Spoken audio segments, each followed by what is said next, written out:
Faire vivre une ferme, qu'elle soit une ferme de production ou une ferme pédagogique, c'est une aventure formidable et vous la vivez avec passion et détermination. Pourtant, il vous arrive de douter parce que malgré vos efforts et votre fatigue, votre situation économique n'est pas celle que vous voudriez. Vous êtes inquiet pour l'avenir, vos revenus stagnent et vous avez peut-être même songé à abandonner. Si vous regardez cette vidéo, j'ai une bonne nouvelle pour vous. Vous avez fait le plus gros du chemin car vous avez décidé d'agir. Et je vais tout faire pour que vous réalisiez que vous êtes votre propre solution. La seule chose qu'il vous manque, c'est une solution concrète, facile à mettre en place pour multiplier vos revenus.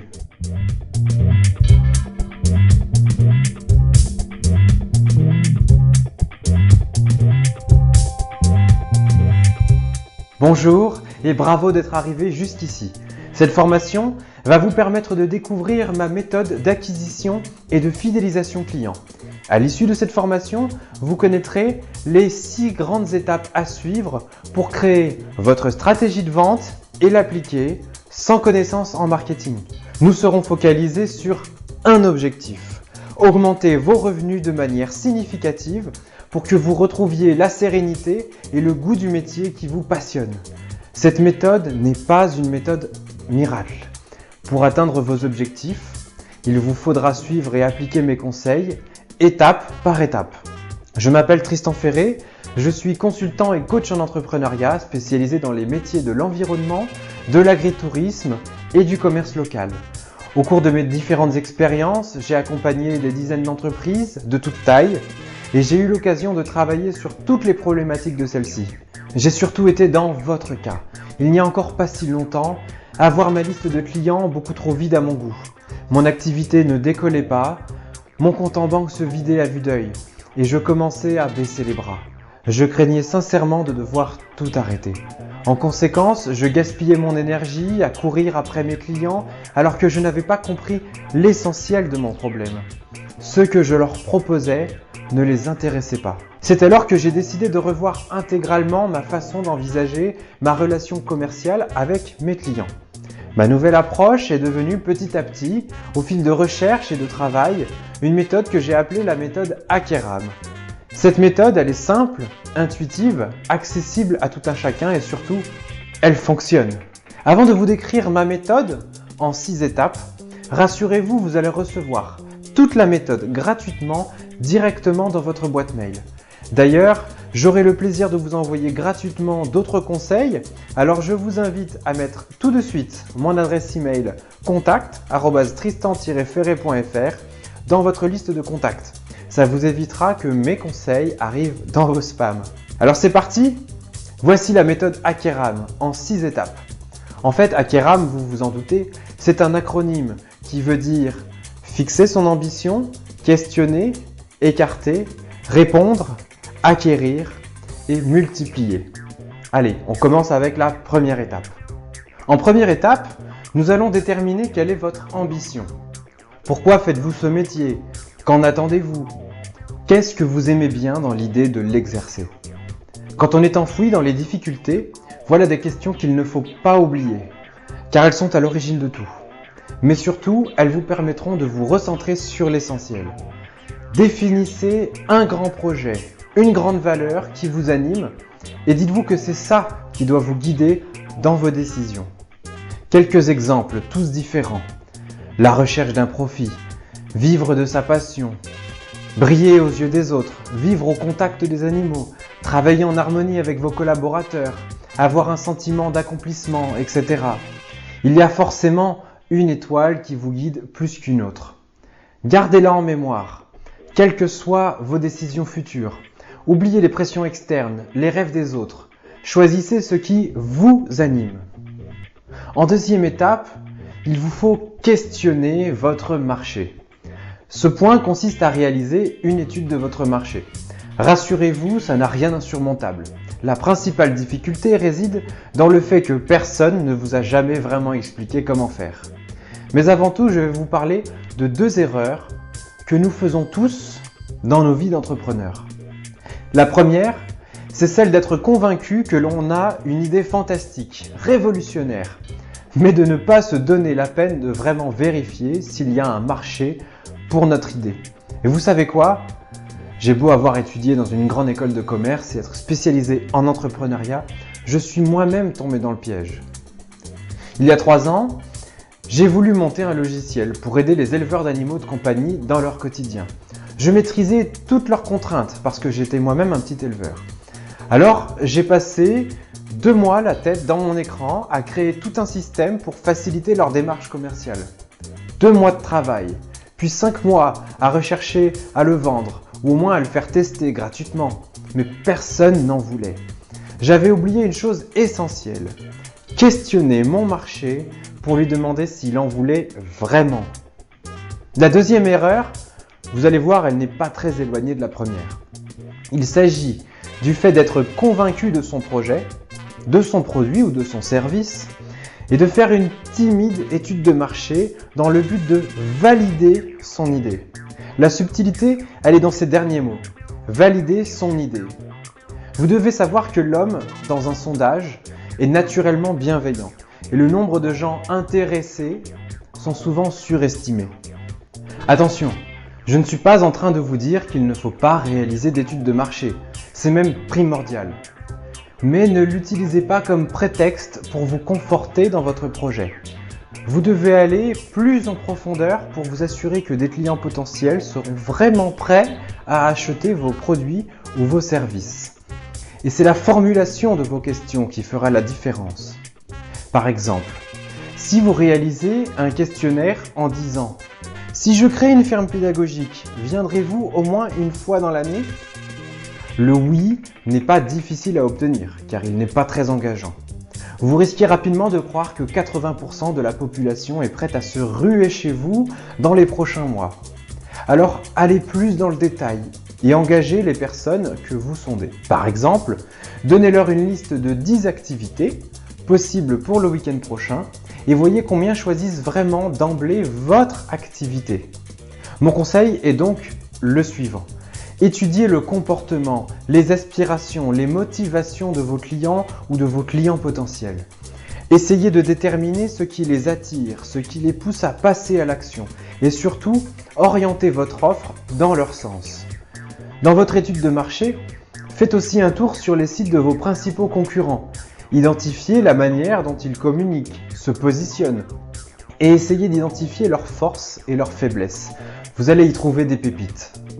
En troisième étape, vous allez écarter ceux qui ne sont pas dans votre cœur de cible. Autrement dit, vous allez devoir choisir votre cible. Et oui, retenez bien cette citation d'André Gide. Choisir, c'est renoncer. Vous vous dites sûrement qu'il serait dommage de s'adresser à un groupe et de se priver de tous les autres? Bien sûr, vous avez raison. L'objectif de la segmentation n'est pas de refuser des clients, mais de déterminer le profil de votre client type ou de vos clients types afin que vos offres et actions de communication résonnent dans les oreilles de quelqu'un. Vous aurez nettement plus d'impact à choisir une cible qu'en communiquant à tout va. Pourquoi ?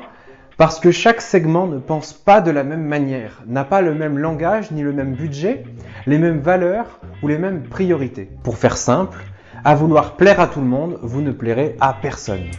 Prenons un exemple. Vous avez une ferme pédagogique et vous avez décidé de cibler les couples actifs de 30-50 ans avec enfants. Cela ne veut pas dire que vous allez refuser un jeune de 20 ans qui veut visiter votre ferme. La question que vous devez vous poser, c'est auprès de quelle population ma communication aura le meilleur impact, c'est-à-dire un maximum de ventes. Si vous lancez une campagne de communication non ciblée, admettons sur toute votre région qui compte 1000 habitants, votre campagne n'étant pas ciblée, personne ne va s'identifier à votre message et donc votre efficacité sera aléatoire. En supposant que vous avez un taux d'efficacité de 1%, cela veut dire que vous aurez au final 10 clients potentiels. Si communiquer auprès d'une personne vous coûte 1 euro, vous aurez déboursé 1000 euros de communication pour gagner 10 clients. Admettons maintenant que vous réalisez une campagne bien ciblée, les couples avec enfants sur un rayon de 50 km. Forcément, cela réduit drastiquement votre audience initiale, disons 25% de la population, soit 250 personnes. Votre message est parfaitement adapté et touche profondément votre cible. Vous passez à un taux d'efficacité de 20%. En conséquence, vous aurez touché 50 personnes, soit 5 fois plus, en ciblant 5 fois moins de personnes. Vous êtes beaucoup plus efficace et vos moyens sont bien mieux mobilisés. Vos efforts de communication vont passer de 100 € par client acquis à 5 € par client acquis. Imaginez que vous décidiez de parier sur tous les chevaux d'une course pour vous assurer de gagner. Oui, bien sûr, vous allez gagner. Mais vous aurez beaucoup dépensé pour remporter un maigre gain.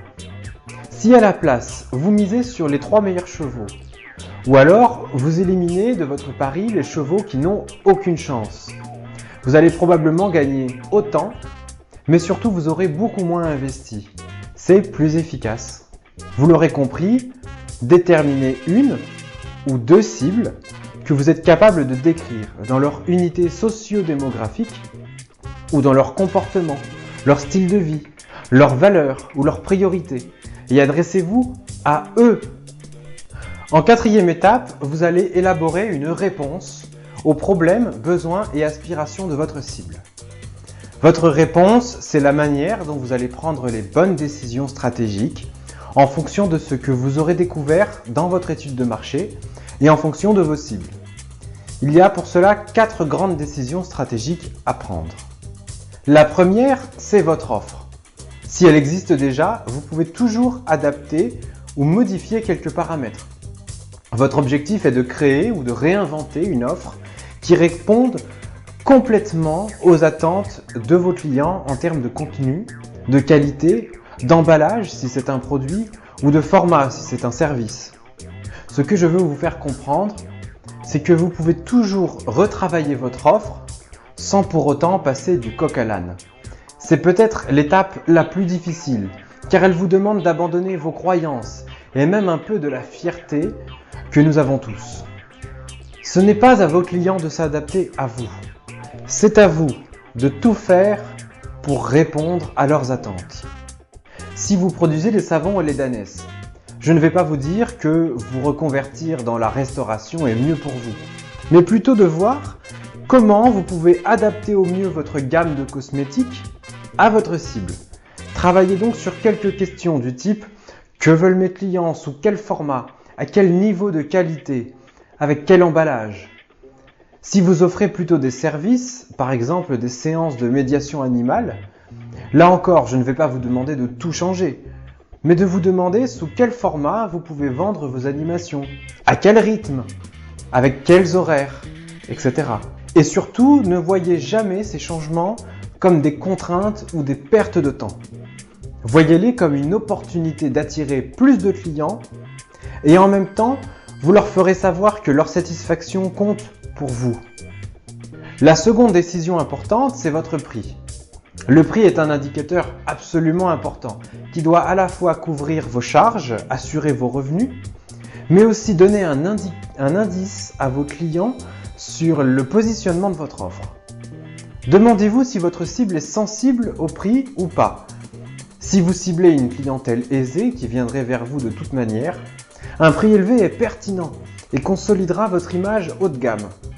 En revanche, si vous voulez entretenir une image familiale, accessible, arrangez-vous pour que votre prix ne soit pas trop élevé et proposez des tarifs réduits pour certains publics par exemple.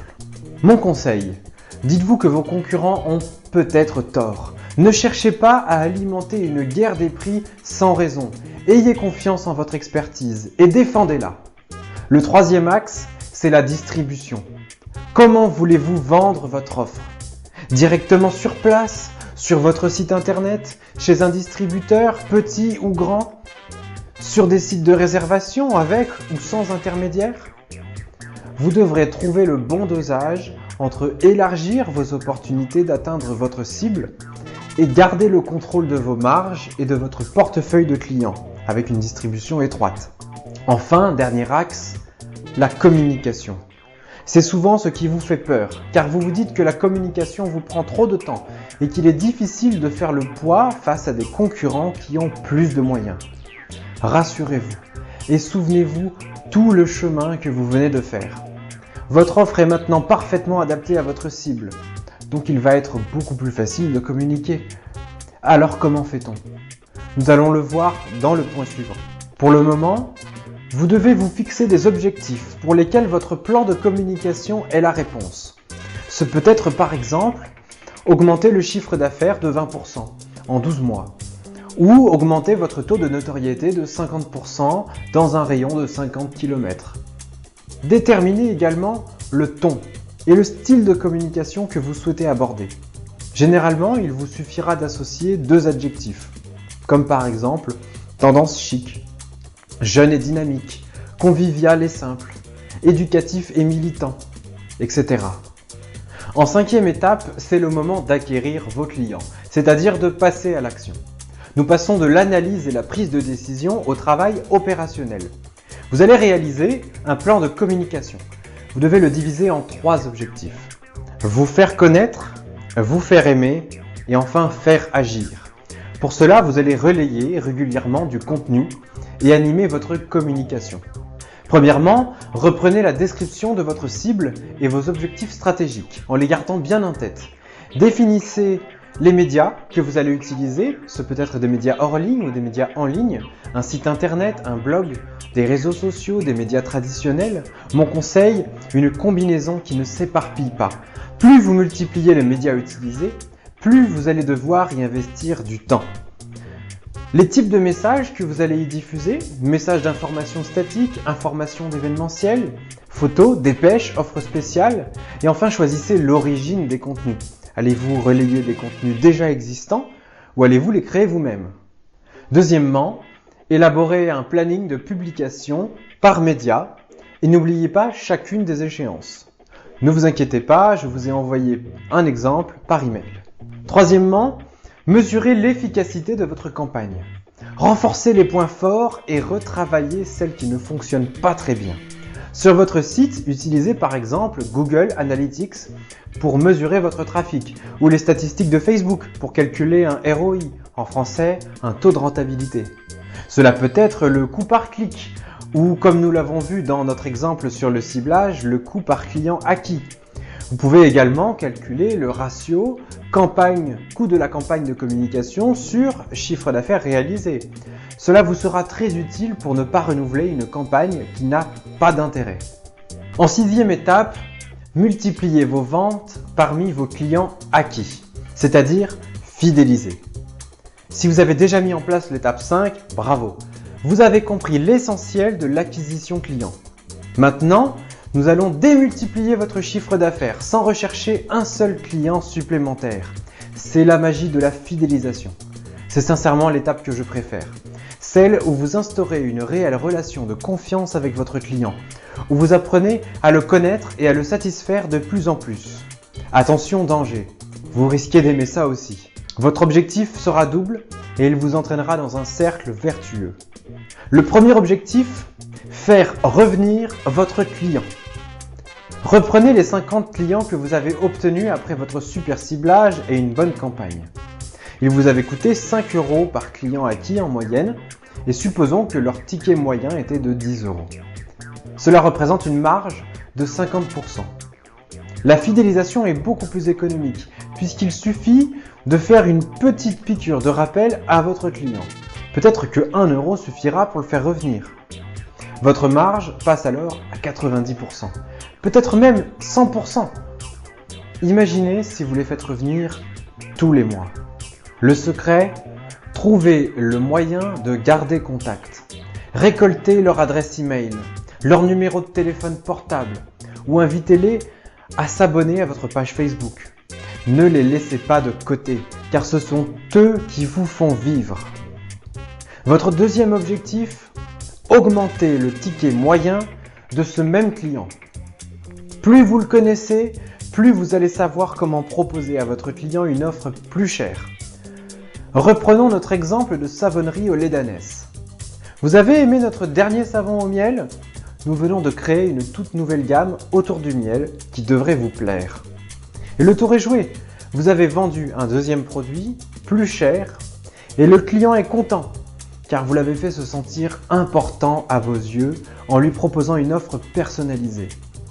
Votre enjeu sera donc d'animer votre réseau de clients. La fidélité client doit être votre Graal, car c'est elle qui fera décoller vos ventes. Vous l'avez compris, l'ensemble des étapes de la méthode Akeram vous conduisent à comprendre et maîtriser votre marché, à adapter votre offre à votre cible, à acquérir des clients et à démultiplier votre chiffre d'affaires grâce à la fidélisation. Je voudrais vous confier une chose. Il m'a fallu beaucoup de temps pour comprendre que mon métier, ce n'était pas être un spécialiste de la communication, et donc que c'était normal si je ne savais pas trop comment m'y prendre. Les informations de qualité sont difficiles à trouver. Au mieux, on me disait qu'il fallait créer un site internet et avoir un compte Facebook, sans vraiment me détailler pourquoi ni comment. Cette méthode, je l'ai expérimentée moi-même et je la partage avec mes clients qui l'utilisent au quotidien. Vous n'avez plus qu'à l'essayer vous-même. Nous venons de voir ensemble les 6 grandes étapes de la méthode Akeram. J'espère sincèrement que vous allez y trouver votre bonheur pour appliquer tous mes conseils et augmenter vos revenus.